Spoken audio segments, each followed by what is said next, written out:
지난주에는 사울이 암몬의 나하스로부터 길앗 야베스 사람들을 구해준 내용을 함께 들었죠.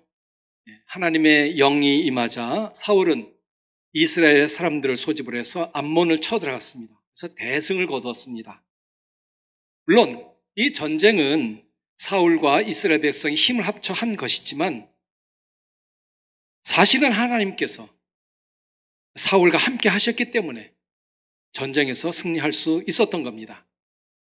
하나님께서 함께 하시지 않으면 전쟁에서 승리할 확률은 1%도 없습니다. 왜요? 전쟁은 하나님께 속한 것이기 때문에 그래요. 역대하 20장 15절의 말씀 제가 잠깐 읽어드릴게요. 야하시엘이 이르되 온 유다와 예루살렘의 주민과 여호사밧 왕이여 들을지어다. 여호와께서 이같이 너에게 말씀하시기를 너희는 이 큰 무리로 말미암아 두려워하거나 놀라지 말라. 그 다음에요, 이 전쟁은 너희에게 속한 것이 아니요 하나님께 속한 것이니라. 하나님께 속한 것이기 때문에 하나님께서 함께 하시지 않으면 사람이 제 아무리 용을 써도 이길 수가 없습니다. 하나님께서 함께 하셔야 됩니다. 자, 새로 왕이 된 사울이 첫 임무를 무사히 완수하자 이스라엘 백성들이 사무엘에게 와서 말합니다. 사무엘 선지자요, 사울이 어찌 우리를 다스리겠느냐 한 자들이 누굽니까? 그들을 끌어내십시오. 그 자들을 우리가 지금 처리하겠습니다. 이스라엘 백성이 왜 사울이 아닌 사무엘에게 와서 이런 얘기했는지 모르겠지만 아마도 사울이 왕으로 뽑히기는 했으나 정식으로 취임한 것이 아니므로 사무엘 선지자에게 가서 말한 것 같아요. 그런데 이때 사울이 나서서 이야기합니다. 아니다. 이 날에는 사람을 죽이지 못하리니 여호와께서 오늘 이스라엘 중에 구원을 베푸셨음이니라. 참 멋있죠? 다른 사람 같으면 전쟁 승리의 여세를 몰아서 자기를 멸시한 자들을 모두 불러들여 한 번에 처단하면 속도 시원하고 나중에 나라를 다스릴 때 굉장히 수월할 것 같은데 말이죠. 근데 사울은 그러지 않았어요. 사울은 참 겸손한 사람이었습니다. 자기가 일어서야 할 때를 알고 앉아야 할 때를 아는 사람이었어요. 사울이 왕으로 제비 뽑혔을 때를 생각해 보세요. 자기가 왕으로 제비 뽑히자 어떻게 했죠? 짐꾸러미 사이에 숨었어요. 이게 사울이에요. 참 겸손한 사람이었습니다. 그런데 불량배들은 이런 겸손한 사울을 무시하며 멸시를 했죠. 이걸 보면 세상 사람들의 심리를 조금 알 수 있을 것 같아요. 세상 사람들은 어깨에 힘 좀 주고 목소리도 좀 근엄하게 하면 그 앞에서 쩔쩔매요. 반면에 내가 좀 겸손하고 어수룩해 보이면 완전히 깔보죠. 무시합니다. 이게 세상 사람들이에요. 그래서 사람들은 남들에게 얕잡아 보이지 않으려고 있지도 않은 허세를 막 부리는 거죠. 그래야 대접을 받는다고 생각해요. 하지만 성경은 이런 일에 대해서 뭐라고 말할까요? 허세를 부리는 거, 그건 세상 사람들이나 하는 거지 하나님을 믿는 사람들은 언제나 겸손함을 잃지 말라고 가르칩니다. 잠언 15장 33절이에요. 여호와를 경외하는 것은 지혜의 훈계라. 겸손은 존귀의 길잡이니라. 겸손하라 그 말이에요. 사울이 바로 이걸 우리에게 알려준 거예요. 그래서 우리는 언제나 교만을 경계해야 합니다. 다시 잠언 16장 18절입니다. 교만은 패망의 선봉이요 거만한 마음은 넘어짐의 앞잡이니라. 교만해서 일 잘 되는 거 없습니다.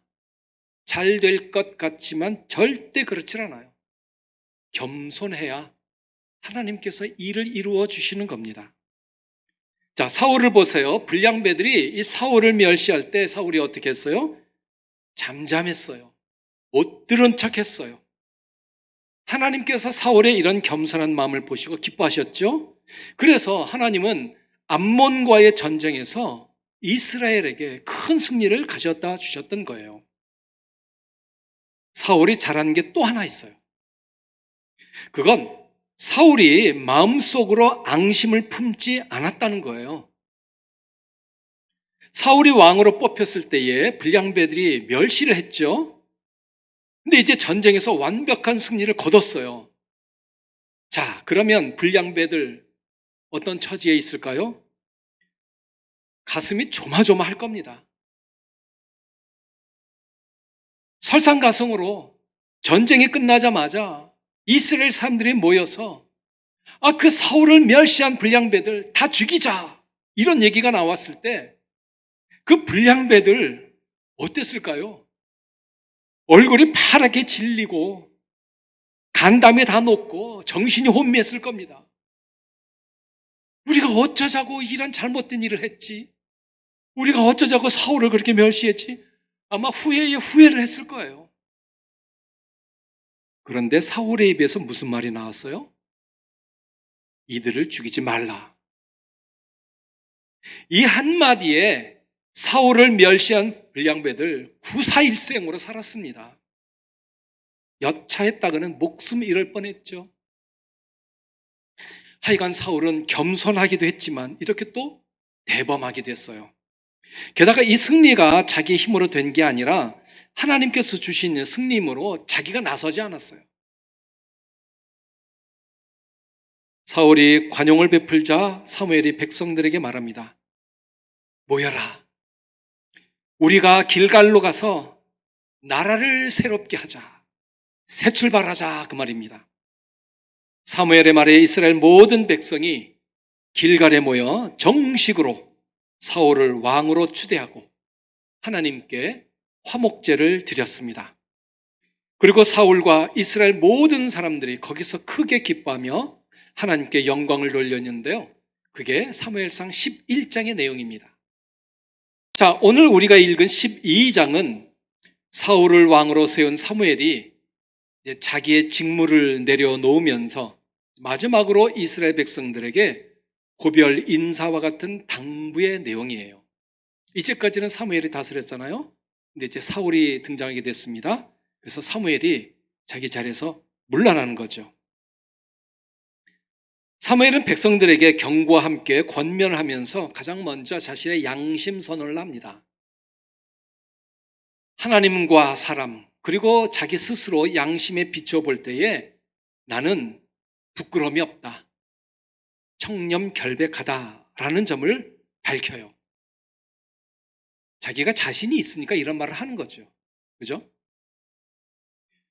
우리가 보듯이 우리 사회에 보면 사람들이 권력을 가지게 되잖아요.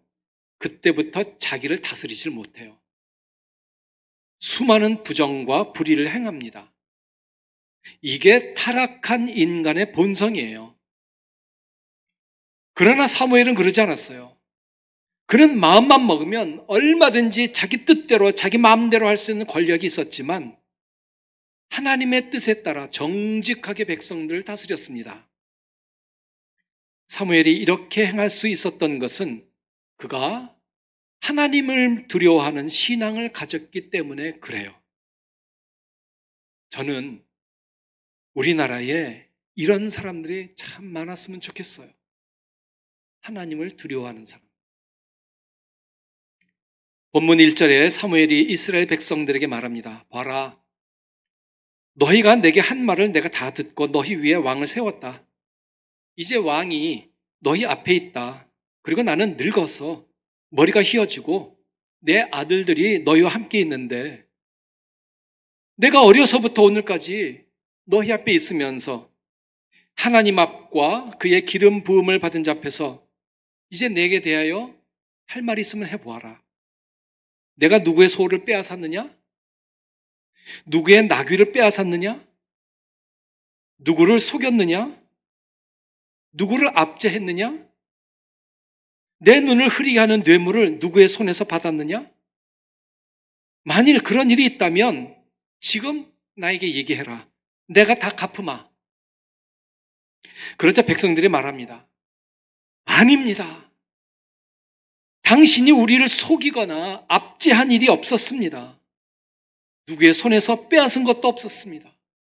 당신은 정말 결백한 사람입니다.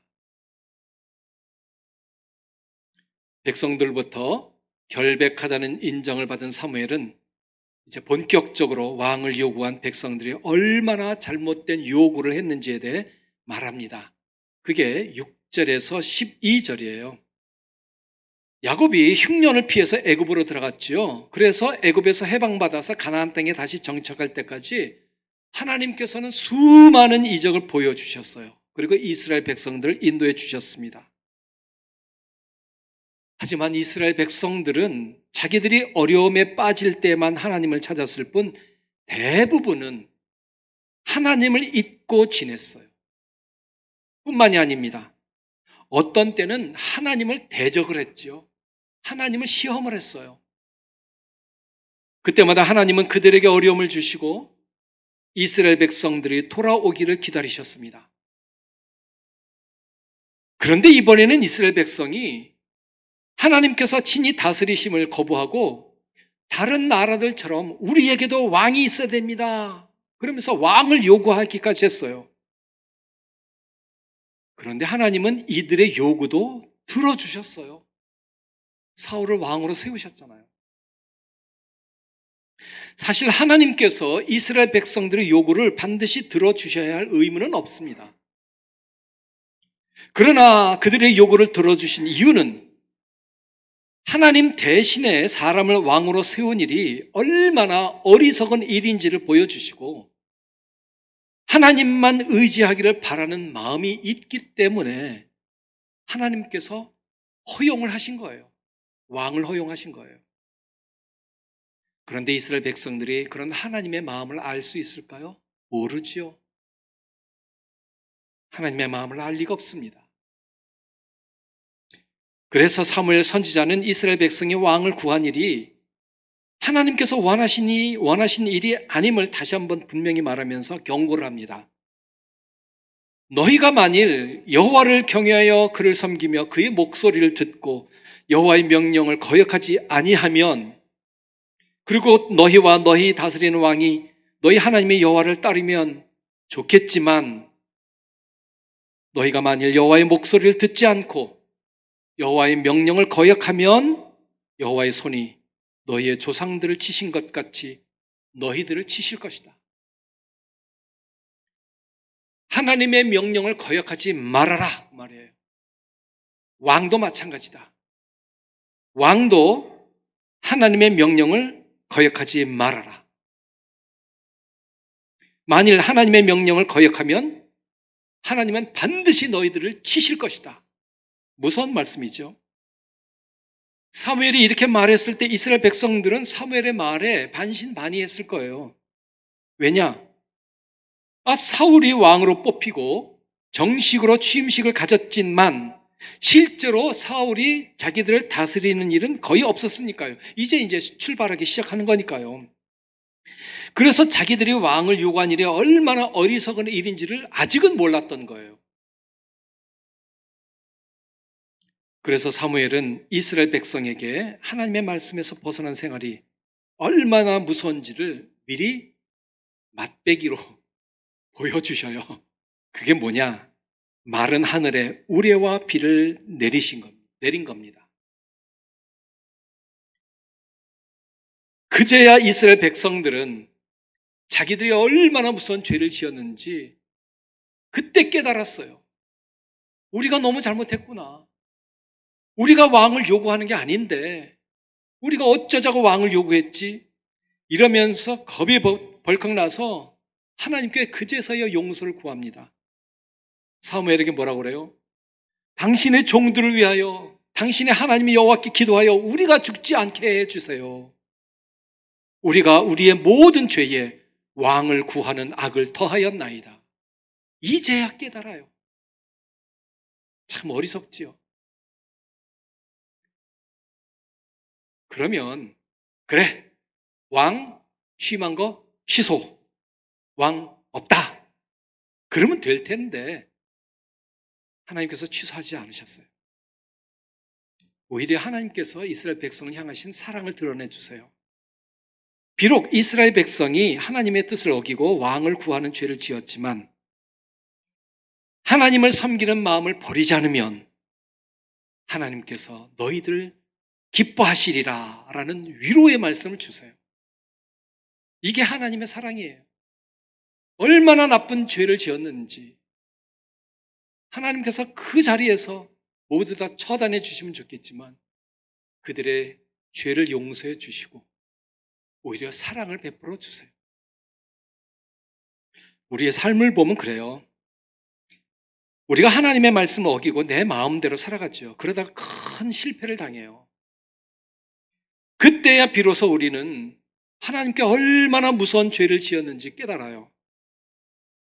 그런데 하나님은 그런 우리를 버리지 아니하시고 사랑으로 여전히 용납해 주세요. 그리고 한없는 사랑을 우리에게 베풀어 주세요. 우리가 실수했는데도 말이지. 저는 운전을 하면서 내비게이션을 사용하잖아요. 그때 하나님의 마음을 조금씩 이해를 해요. 내비게이션을 통해서 하나님의 마음을 이해를 해요. 목적지를 입력을 하죠. 그리고 이제 갑니다. 내비게이션이 알려주는 대로 가면 되는데 중간에 엉뚱한 생각이 좀 들어요. 이 길로 가면 더 좋을 것 같은데? 라는 생각이 들어요. 내비게이션은 이 길로 가라! 그랬는데 나는 다른 생각이 드는 거예요. 그리고 또 이렇게 보면 그 옆 차선은 비어 있어요. 차가 없어요. 에이, 옆으로 가볼까? 핸들을 틉니다. 옆으로 빠져요. 그럼 잘한 것 같아요. 차들도 없으니까 잘 가요. 그런데 웬걸요? 조금 있다가 정체 구간을 만나요. 아, 이럴 줄 알았으면 빠지지 않는 건데. 근데 어떻게 해요? 이미 빠져가 들어섰는 걸. 갈 수가 없어요. 큰일 났다. 야, 이거 어떡하지? 더 빨리 가려다가 더 늦게 생겼어요. 그런데 내비게이션이 내게 새 길을 알려줘요. 너 잘못 들어섰지? 이 길로 가면 안 돼. 내가 다시 새 길을 알려줄게. 그래서 또 새 길을 알려줘요. 그래서 내가 목적지에 정확하고 빠른 길로 갈 수 있게 되는 거예요. 얼마나 다행인지 몰라요. 만일 내비게이션이 너 왔던 길 도로 돌아가. 그러면 얼마나 시간이 걸리겠어요. 하나님의 마음이 이런 것 같아요. 하나님께서 우리에게 이 길로 가라. 근데 우리가 딴 생각해요. 옆길로 갑니다. 잘 된 것 같아요. 웬걸요? 큰일 났어요. 근데 하나님께서 그때 우리에게 새 길을 보여주세요. 너 잘못했지? 이 길 아니지? 자, 내가 다시 새 길 보여줄게. 이렇게 가라. 정말 감사한 일이죠. 하나님께 정말 감사한 일이에요. 만약에 하나님께서 그렇게 안 해주시면 우리는 다 실패한 인생이에요. 저는 이 시간 사무엘이 말한 내용 가운데서 가장 핵심이 되는 19절부터 마지막 절까지를 중심으로 말씀을 드리려고 합니다. 믿음 생활할 때 우리가 지켜야 될 일이 있어요. 그건 뭐냐? 하나님을 따르는 데에는 절대로 돌아서지 않는 일이에요. 하지만 많은 사람들이 처음에는 주님을 잘 따라가다가 조금 시간이 지나면 이 긴장이 풀려요. 그리고 눈이 돌아갑니다. 주님을 바라보고 가다가 이제 딴 쪽으로 눈이 돌아가기 시작을 해요. 이거 정말 위험한 일입니다. 우리는 처음부터 끝까지 주님만 바라봐야 돼요. 주님만.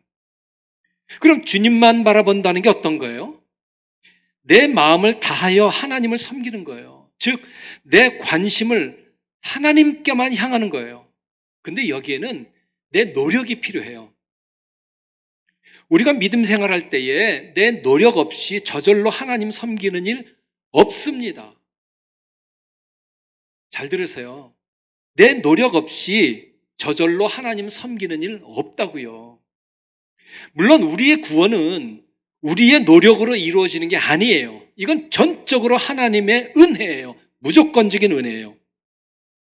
그러나 우리가 하나님을 닮아가는 일에는 우리의 부단한 수고, 우리의 부단한 노력이 있어야 돼요. 근데 많은 사람들이 이걸 몰라요. 교회 나오면 저절로 하나님 잘 섬기는 사람이 될 것으로 착각을 해요. 그렇지 않습니다. 하나님을 섬기는 일에는 마음을 다하는 수고가 있어야 돼요. 마음을 다한다는 말이 뭐예요? 내 모든 관심을 하나님의 관점에서 보는 거예요. 내 생각을 버리고 하나님의 입장에서 생각하는 거죠. 여러분, 칼을 갖고 놀고 싶은 아이는 자기 입장에서만 생각하고 칼을 달라고 해요. 그죠? 왜요? 칼을 갖고 놀면 참 재밌을 것 같아요. 그러니까 엄마처럼 파도 송송 썰고 고기도 썰고 무, 배추도 썰 수 있을 것 같은 생각이 드는 거죠. 근데 그거 누구 생각이에요? 엄마 생각이에요? 아니에요. 그건 자기 생각이에요. 아이 생각이에요. 아이 생각. 그럼 엄마 생각은 뭐예요? 아이에게 절대로 칼을 주어서는 안 된다는 거죠. 하지만 아이는 이걸 몰라요. 그렇습니다. 물 좀 마실게요.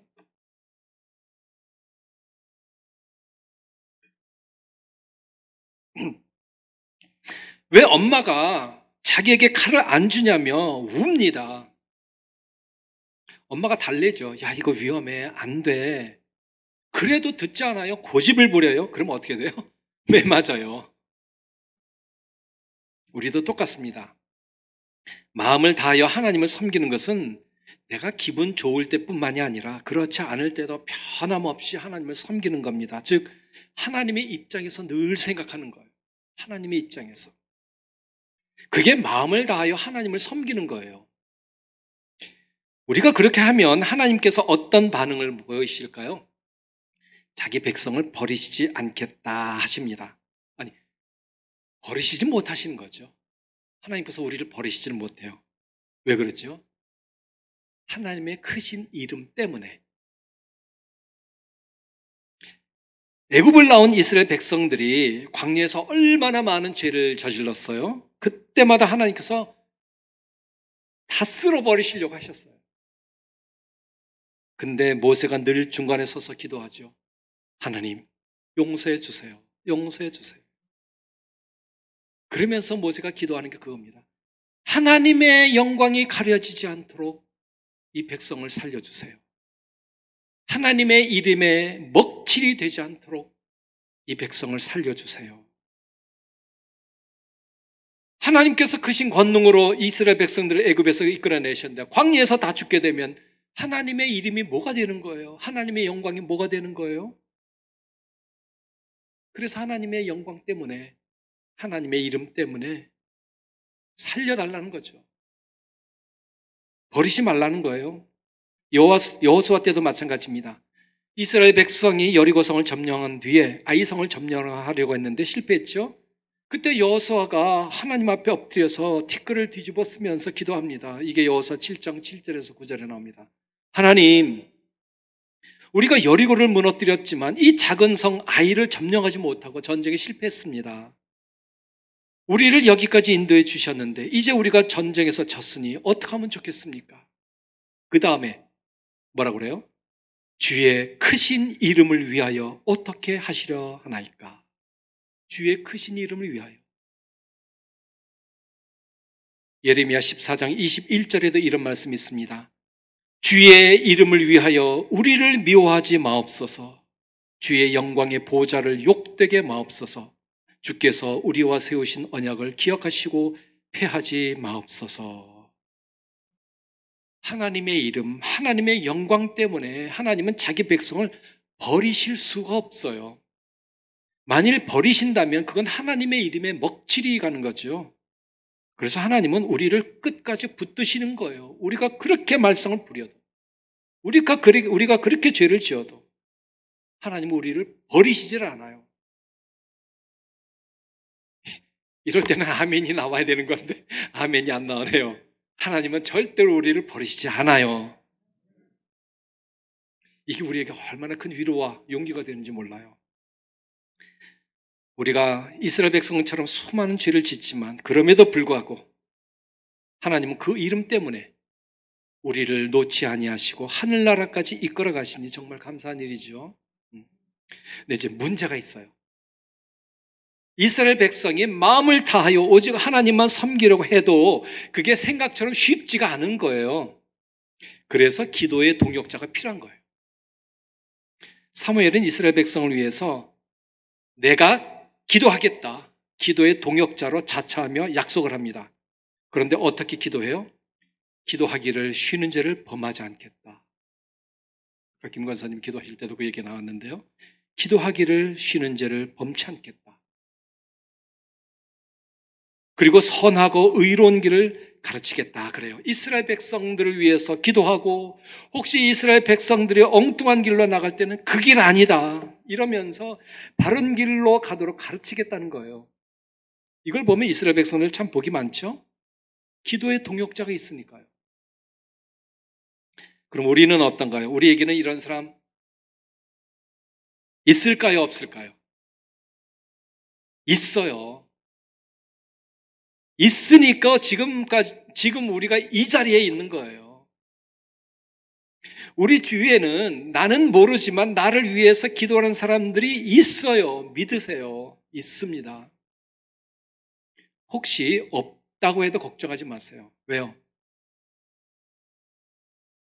김 권사님이 제 설교를 훔쳐보셨나 봐요. 로마서 8장 26절에 보면 하나님께서 친 나를 위해 기도해 주신다고 했어요. 이와 같이 성령도 우리의 연약함을 도우시나니 우리가 마땅히 기도할 바를 알지 못하나 오직 성령이 말할 수 없는 탄식으로 우리를 위하여 친히 간구하시느니라. 사람이 기도하지 않아도요, 성령께서 나를 위해서 기도하신대요. 성령 하나님께서 나를 위해서 친히 기도하신다니 된 거지요, 뭐. 사람이 기도해도 기도의 힘이 대단한데 성령 하나님께서 나를 위해서 기도하신다면 더 이상 뭐가 필요하겠어요? 그렇죠? 이제 끝난 겁니다. 그죠? 그러니 내게 나를 위해 기도해 주는 사람이 없다고 해도 걱정할 필요 없고 섭섭할 필요도 없습니다. 또 남이 나를 위해 기도해 주지 않아도 내가 남을 위해 기도해 주는 사람이 되면 그것처럼 좋은 일이 어디 있겠어요? 나에게는 기도의 동역자가 없어도 내가 사람들에게 기도의 동역자가 되어주면 그게 진짜 복이죠.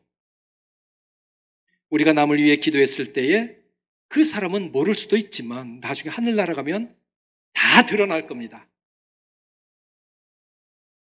그러면 그 사람이 나한테 와서 이렇게 인사하겠죠. 집사님, 고맙습니다. 저를 위해 기도해 주신 거 전 몰랐어요. 그런데 하늘나라 와 보니까 집사님이 저를 위해서 기도해 주셨다는 거 알게 됐어요. 정말 고맙습니다. 그런 얘기 들으면 이게 얼마나 기쁘고 감사한 일이겠어요. 그죠? 이것처럼 행복한 일 없을 겁니다. 이스라엘 백성들에게 기도의 약속을 한 사무엘은 마지막으로 다시 한번 다짐합니다. 하나님께서 너희를 위하여 행하신 그 큰 일을 생각하고 오직 그를 경외하며 너희의 마음을 다하여 진실히 섬겨라. 우리는 오직 하나님만 섬길 뿐입니다. 다른 것 보거나 신경 쓰지 마세요. 우리는 사람을 보고 달려가는 게 아니라 주님만 바라보고 달려가는 사람이에요.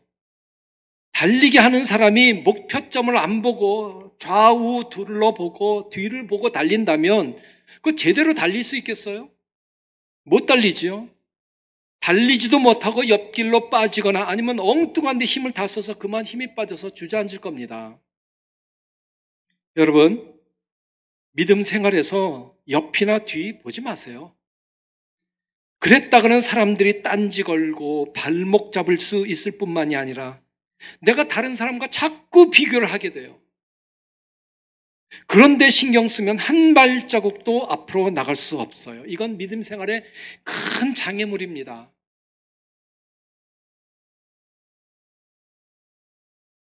제가 한번 여러분들에게 얘기한 것 같은데요. 제가 TV 프로그램 뭘 좋아할 것 같아요? 학교에서 학생들이 물어보니까 어느 학생이 그러더라고요. 6시 내 고향이요. 아니, 전 6시 내 고향 보는 사람이 아닙니다. 예, 전 다큐멘터리를 보는 사람이에요. 동물의 세계 뭐 이런 걸 좋아합니다. 여러분, 동물의 세계를 보신 적 있나요? 거기 보면 암사자가 먹이 사냥을 할 때에 얼마나 진지한지 몰라요. 목표물을 발견하면 살금살금 접근합니다. 그때 그 눈을 보면 말이죠. 사자의 눈 다른 데 돌아가지 않아요. 목표만 봐요. 파리가 들러붙어요. 그래도 꼼짝 안 합니다. 그대로 목표물을 향해 가요. 그래도 사냥 성공률이 30%밖에 안 된대요.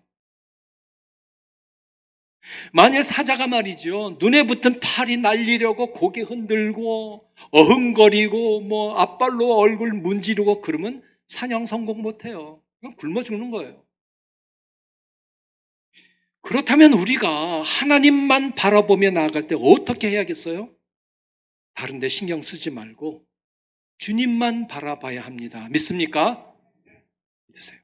이제 말씀을 맺겠습니다. 어느 사람이 이런 실험을 했대요. 사하라 사막 한가운데에 사람을 세워두고 눈을 가린 다음에 앞으로 갓! 그러면 그 사람이 앞으로 가긴 가는데 점점 원을 그린대요. 자기는 앞으로 간다고 생각하지만 사실은 그렇지 못하고 옆으로 가는 거죠. 왜 그래요? 눈을 가렸으니까 목표가 보이지 않는 거예요. 우리의 믿음 생활도 그렇습니다. 주님을 바라보는 목표가 흐려지거나 안 보이면 나는 주님을 향해 앞으로 간다고 하지만 사실은 주님께 가는 게 아니라 나도 깨닫지 못한 채 조금씩 옆으로 가는 거예요. 나중에 주님이 원하신 길이 아니라 완전히 엉뚱한 길로 가는 거죠. 우리는 주님만 바라보며 가야 합니다. 조금이라도 주님을 우리의 시야에서 놓치면 마치 엄마를 잃은 어린애처럼 우리는 길을 잃고 맙니다. 다른 데 눈 돌릴 한가로운 여유도 없습니다. 제가 지난 금요 기도회 때에도 그런 말씀을 드렸지만 이 불공평한 세상을 보면 절망할 때가 한두 번이 아니죠. 그때마다 우리는 하나님을 보는 시선을 놓치기가 쉬워요. 하지만 우리는 무슨 일이 있어도 하나님만 바라보고 앞으로 나아가야 합니다. 그게 우리가 살 길입니다. 아무쪼록 하나님께서 우리에게 주신 은혜를 기억하면서 이번 주간도 하나님만 전적으로 의지하고 하나님만 바라보고 가는 우리에게 하나님께서 크신 은혜 베풀어 주시기를 간절히 소원합니다. 아멘. 기도하겠습니다.